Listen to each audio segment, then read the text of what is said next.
एक बार नारद मुनि पृथ्वी लोक का भ्रमण करके माँ लक्ष्मी और विष्णु जी के पास पहुँचे और श्री हरि विष्णु से कहते हैं कि हे प्रभु, मैं पृथ्वी लोक का भ्रमण करके आ रहा हूँ। कुछ स्त्रियाँ बहुत पतिव्रता हैं, वह अपने पति का अनादर नहीं करती हैं, उनकी ईश्वर की तरह पूजा आराधना करती हैं। परंतु कुछ पत्नियां ऐसी हैं जो कि अपने पति की आंखों में धूल झोंकती हैं। तो ऐसे क्या है कि जो पतिव्रता नारी होती है उसकी क्या शक्तियां होती हैं। तब श्री हरि विष्णु कहते हैं कि हे नारद मुनि, स्त्रियों को तो कोई भी नहीं समझ सकता है, इसके बारे में स्वयं माँ लक्ष्मी आपको विख्यात पूर्वक बताएंगी। क्योंकि पतिव्रता नारी एक ऐसी स्त्री होती है जिसको वो चाह ले पतिव्रता नारी तो पृथ्वी भी ताड़ ताड़ हो सकती है, यहाँ तक कि ब्रह्मलोक भी ताड़ ताड़ हो सकता है। इसके बारे में स्वयं माँ लक्ष्मी आपको बताएंगी। तब माँ लक्ष्मी से श्री हरि विष्णु प्रार्थना करते हैं कि हे लक्ष्मी, क्या तुम नारद मुनि को पतिव्रता नारी के बारे में संपूर्ण बातें बताओगी। आखिरकार पतिव्रता नारी के जीवन में क्या शक्तियाँ होती हैं, वो कितनी शक्तिशाली होती है। तब लक्ष्मी जी कहती हैं कि हाँ प्रभु, हाँ मेरे प्राणनाथ, क्यों नहीं, आपकी इस आज्ञा का पालन मैं जरूर से जरूर करूँगी। इतना कह के नारद मुनि से माँ लक्ष्मी कहती हैं कि मैं आपको यह पतिव्रता नारी के बारे में एक कहानी के माध्यम से बताऊंगी, जिसको सुनने से तुम समझ जाओगे कि क्या है पतिव्रता नारी की शक्ति। मित्रों, यदि आप मेरे चैनल पे नए जुड़े हैं तो आपसे एक छोटा सा निवेदन है, आप चैनल को सब्सक्राइब जरूर से ज़रूर कर लीजिएगा। नीचे बेल आइकन है, उसको ज़रूर से ज़रूर क्लिक करिएगा। तो चलिए आपको बताना शुरू करते हैं। माँ लक्ष्मी कथा सुनाना प्रारंभ करती हैं कि सुशीला नाम की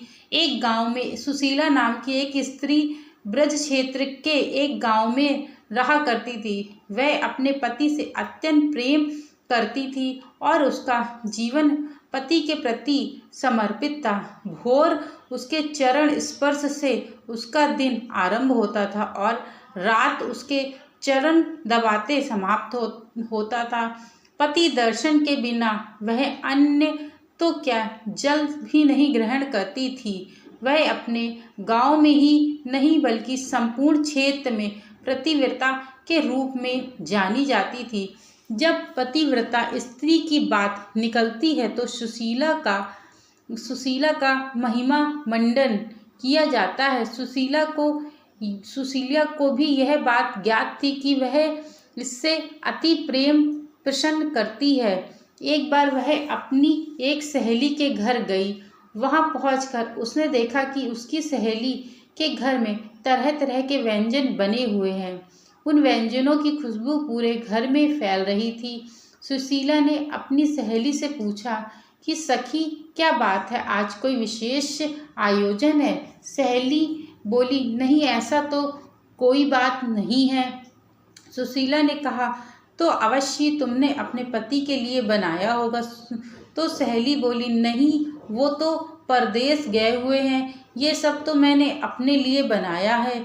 यह सुनकर सुशीला चकित रह गई।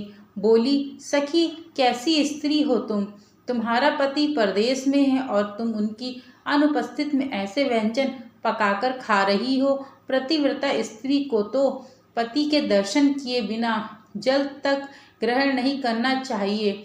मुझे ही देख लो, मैं जब तक उनका मुख नहीं देख लेती हूँ तब तक अन्न जल ग्रहण नहीं करती हूँ। इस बात पर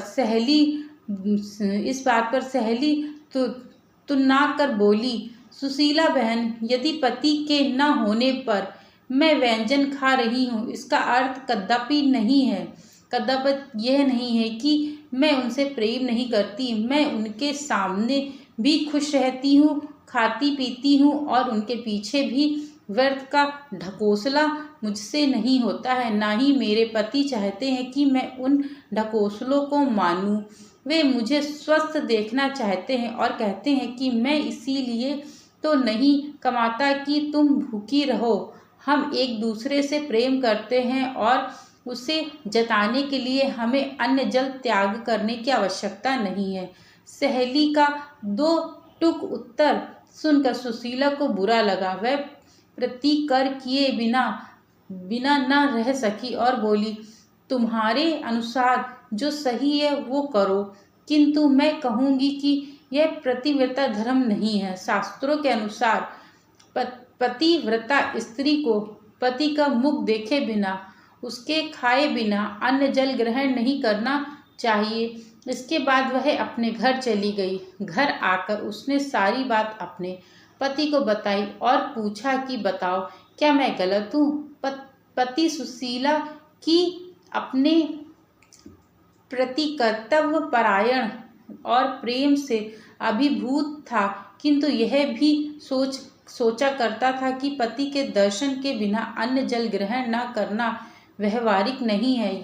यदि पति एक माह के लिए कहीं चला जाए तो बिना अन्न जल के स्त्री जीवित कैसे रहेगी? इसीलिए उसे लगा था कि कहीं सुशीला का यह व्यवहार मात्र ढोंग तो नहीं है। उस दिन उसने निश्चय किया कि वह सुशीला की परीक्षा लेगा। उसके बाद से वह सुशीला को परखने लगा। कभी वह खेत से देर से लौटता तो कभी स्नान करने में विलंब करता, कभी परोसा हुआ भोजन छोड़कर काम का कोई बहाना बना करके घर से निकल जाता। सुशीला हर बार उसकी परीक्षा में खरी उतरती थी। एक दिन पति ने सुशीला से कहा, आज मेरा पुआ और खीर खाने का मन है, तुम झटपट ये दोनों व्यंजन तैयार करो, मैं खेत से आता हूँ। यह कहकर वह घर से निकल गया। सुशीला पुए और खीर बनाने में जुट गई। जब पुआ और खीर तैयार हो गई तो उसकी खुशबू से सुशीला के मुंह से लाल टपकने लगी, मगर उसका पति घर पर नहीं था, इसलिए वह दरवाजे पर बैठकर उसकी प्रतीक्षा करने लगी। आधा दिन बीतने के बाद उसका पति आया तो उसने कहा, जाओ झटपट स्नान कर लो, पुआ और खीर मैंने कब से तैयार कर रखी है। पति सुशीला की परीक्षा लेने को आतुर था। वह बोला, तनिक मैं अपने एक मित्र के घर से होकर आता हूँ। फिर घर से चला गया। सुशीला को भूख से बुरा हाल था, मगर वह अपने पति को रोक नहीं सकती थी। वह फिर उसकी प्रतीक्षा में बैठ गई। उसका पति शाम को वापस आया तो सुशीला बोली, अब झटपट नहा लो, सुबह से पुए और खीर बनाकर रखी है, कब खाओगे? पति कुछ देर थका होने का बहाना करके आनाकानी करता रहा, किंतु सुशीला के बार बार जोर डालने पर वह लोटा, बाल्टी और रस्सी लेकर कुएं पर स्नान करने चला गया। सुशीला प्रसन्न थी कि अब उसे पुए और खीर खाने को मिलेगा। कुछ देर बाद उससे पति के पैरों की आहट सुनाई पड़ी और उसका हृदय पुआ और खीर के बारे में सोचकर प्रफुल्लित हो गया। किंतु तभी घर के देहरी पर उसके पति का पैर फिसला और वह गिर पड़ा। सुशीला दौड़कर उसके पास गई और उससे उठाने का प्रयास करने लगी। उसका पति चारों खाने चित था, उसकी आंखें फैल चुकी थीं। कुछ ही देर में सुशीला को समझ आ गया कि अब उसका पति नहीं रहे। समझ में आ गया था कि उसका पति नहीं रहा। उसका हृदय द्रवित हो गया। वह दहाड़े दहाड़े मारकर रोने चिल्लाने लगी। तभी उसके पुए और खीर का ध्यान आया, जिसे खाने के लिए वह सुबह से प्रतीक्षा थी। उसने सोचा कि पति तो जीवित नहीं है, रोने धोने से भी जीवित ना हो पाएगा, पड़ोसी अवश्य जुट जाएंगे, फिर पुआ और खीर खाने का अवसर प्राप्त नहीं हो पाएगा। इसीलिए ऐसा करती हूँ कि पहले पुआ और खीर खा लेती हूँ, फिर रोना धोना करूँगी। यह विचार आते ही वह झटपट रसोई में गई और पुए खीर उसने उड़ाने लगी। उसका पति वास्तव में मरा नहीं था, बल्कि उसकी परीक्षा ले रहा था। वह चुपके चुपके सुशीला को देखता रहा। मन भरकर खाने के बाद सुशीला मुंह धोकर लंबा सा घूंघट ओढ़कर पति के पास गई और उससे सीने से लगकर दहाड़े मार मार कर रोने लगी। वह कहते चिल्लाती रही, तुम तो चले गए परम धाम, कुआं हम हूँ सू कुछ कहकर चिल्लाने लगी। उसका पति कुछ देर तक उसका नाटक देखता रहा। फिर अगली बार जब सुशीला ने कहा, तुम तो चले गए परम धाम, मैं यहीं की यहीं रह गई, तो पति ने उत्तर दिया। यह सुनकर सुशीला की हक्की बक्की रह गई। उसे समझ आ गया कि उसका पति जीवित है और मरने का नाटक कर रहा था। उसके बाद उसने लज्जा से सिर झुका लिया और सोचने लगी कि क्यों मैंने अपनी जीवा पर नियंत्रण नहीं रखा। किंतु अब उसके पति धर्म की पोल खुल चुकी थी। उस दिन के बाद से उसने कभी अपने पतिव्रता होने का ढोंग पीटना बंद कर दिया और वह पतिव्रता नारी का ढोंग नहीं करने लगी।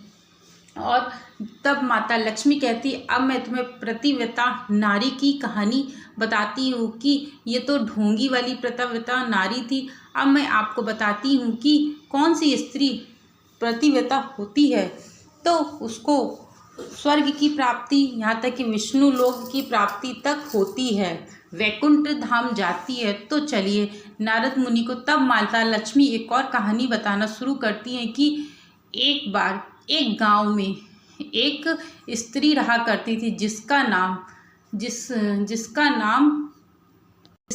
शीला था। वह अपने पतिव्रता धर्म का पालन करती थी। उसका पति बहुत ज़्यादा बीमार रहा करता था। उसके शरीर में बड़े बड़े फफोले से दाने निकल आए थे, लेकिन अपनी पूजा पाठ को समाप्त करके वह अपनी पतिव्रता धर्म का पालन करती, अपने पति को नहलाती थी, खाना खिलाती थी, उसके साथ रहती थी। इतना करने के बाद रोज़ यही किया करती थी। एक बार उसका पति बाहर लेटा हुआ था और वहाँ से एक वेश्या निकलते ही देखकर उसका जो पति था उसके ऊपर मोहित हो गया। तब जैसे ही उसकी पत्नी को पता चला कि पति मेरा बड़ा उदास है, तब उदास पति को देखकर वह जो शीला थी वह पूछने लगी कि क्या हुआ मेरे प्राणनाथ, आप इतना उदास क्यों?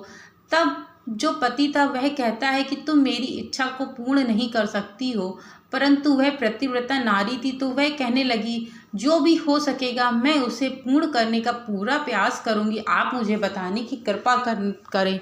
बहुत आनाकानी करने के बाद तब जो उसका पति होता है वह बताता है कि अभी भी एक सुंदर स्त्री, सुंदर वेश्या यहाँ से होकर के निकली है। मैं उसके तन को देखकर बड़ा मोहित हो गया हूँ, लेकिन इन सब बातों का क्या फ़ायदा है क्योंकि मैं उसे पा ही नहीं सकता हूँ।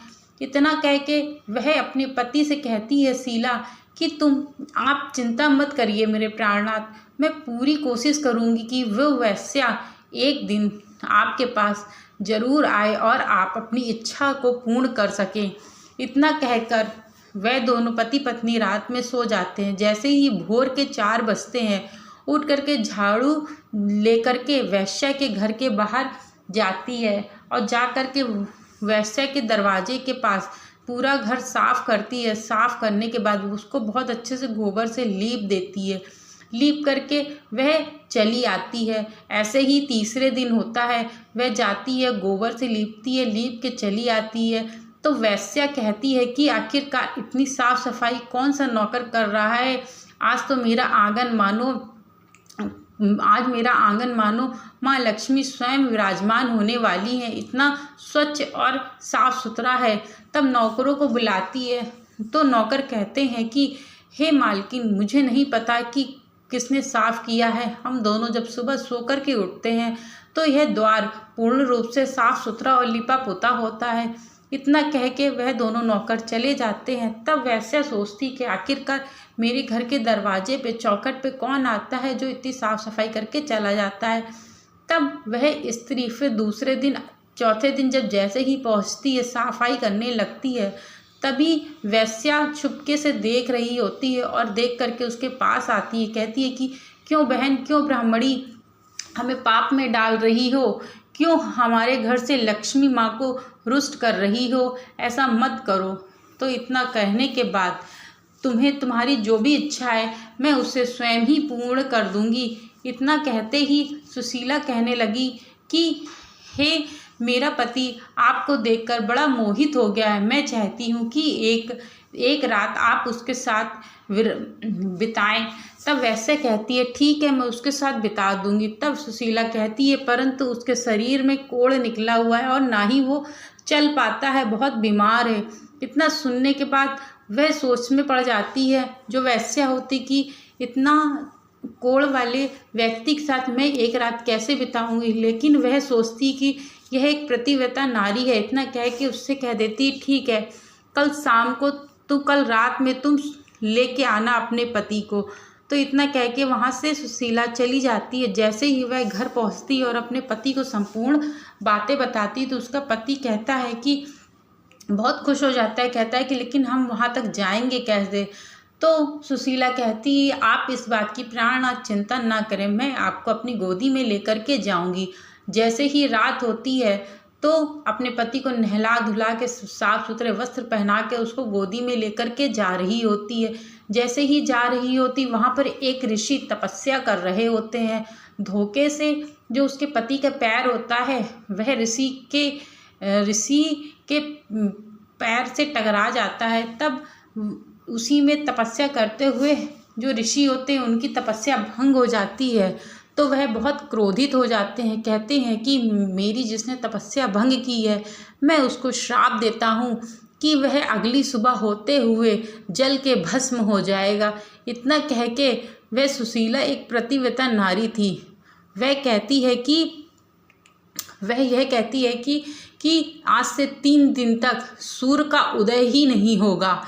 इतना कहकर वेश्या के घर अपने पति को लेकर के चली जाती है और रात में छोड़ दे। जैसे ही भोर होती है उसको भोर से पहले ले करके अपने पति को घर आ जाती है। ऐसे ही 2-3 दिनों तक अंधेरा रहता है। तब तीनों लोकों में त्राही त्राही मच जाती है कि यदि उदय नहीं हुआ तो जीवन नरक हो जाएगा, पृथ्वी लोक पूरा नष्ट हो जाएगा। सब लोग बहुत परेशान हो जाते हैं, सभी देवी देवता। तब ब्रह्मा जी जा कर के सुशीला से कहते हैं कि तुम अपने पति को छोड़ दो, उसका इतना ही समय था, तो और जो कुछ चाहिए तुमको मैं पूरी दुनिया की हर एक चीज़ तुम्हें ला कर के दूंगा। ब्रह्मा जी कहते हैं मैं इस बात का तुम्हें आशीर्वाद देता हूँ। तब सुशीला कहती है कि पति के बिना क्या सुख है, मैं क्या करूँगी जी कर के पति के बिना। नहीं, मैं ऐसा कुछ नहीं करूँगी जिससे हमारे पति की मृत्यु हो जाए, क्योंकि जैसे ही सूर्य उदय होगा हमारा पति भस्म हो जाएगा। मैं ऐसा कोई कार्य नहीं करूँगी। तब ब्रह्मा जी के से बहुत आग्रह करने पर तो सुशीला कहती है कि मैं अपने पति के प्राण नहीं जाने दे सकती हूँ, मैं विधवा स्त्री बनकर के नहीं जीना चाहती हूँ, मैं अपने पतिव्रता नारी का अपमान नहीं करने दूंगी। तब ब्रह्मा जी बहुत परेशान हो जाते हैं, तो कहते हैं अच्छा ठीक है, मैं तुम्हें आशीर्वाद देता हूँ कि जैसे ही सूर्य उदय होगा तुम्हारा पति भस्म होगा, भस्म होने के बाद एक अच्छा व्यक्ति के रूप में, स्वस्थ व्यक्ति के रूप में उत्पन्न हो जाएगा। इतना कह के सुशीला तैयार हो जाती है और जैसे ही सूर्य उदय होता है वैसे ही तुरंत सुशीला, और जैसे ही सुबह होती है तुरंत ही उसका पति भस्म हो जाता है। भस्म होके एक अच्छे पुरुष के रूप में उत्पन्न होता है और जैसे ही उसका पति ठीक होता है वैसे ही स्वर्ग लोक से एक विमान आता है। विमान आने के बाद वो दोनों पति पत्नी विमान में बैठ के स्वर्ग लोक को प्रस्थान कर देते हैं। तब माँ लक्ष्मी नारद मुनि से कहती हैं कि यदि कोई भी स्त्री अपने पतिव्रता नारी का होने का एहसास करे और अपने पतिव्रता नारी अपने पति के लिए पूर्णतः समर्पित रहे और अपने जीवन में सदैव के लिए जो कुछ भी है अपने पति को मान ले, तो उसके जीवन से सदैव के लिए माँ लक्ष्मी की कृपा, हर एक देवी देवताओं की कृपा बनी रहती है। पतिव्रता नारी यदि स्वयं ईश्वर ने, स्वयं भगवान ने आशीर्वाद दिया है कि अगर वो चाह ले तो कुछ भी कर सकती, यहाँ तक कि पूरा ब्रह्मांड को हिला सकती है एक पतिव्रता नारी। तब नारद मुनि कहते हैं पतिव्रता नारी की शक्ति उसके अंदर विद्यमान होती है, इसलिए हर एक स्त्री को अपनी पतिव्रता नारी होने का धर्म का पालन करना चाहिए। तब माँ लक्ष्मी कहती हैं कि यदि मेरे द्वारा बताई कि यह कथा से आप संतुष्ट हैं तो आप चैनल को सब्सक्राइब करना मत भूलिएगा और लाइक करिएगा, शेयर करिएगा और कमेंट में जय श्री हरि विष्णु ज़रूर से ज़रूर लिखिएगा। Thank you so much video को वॉच करने के लिए।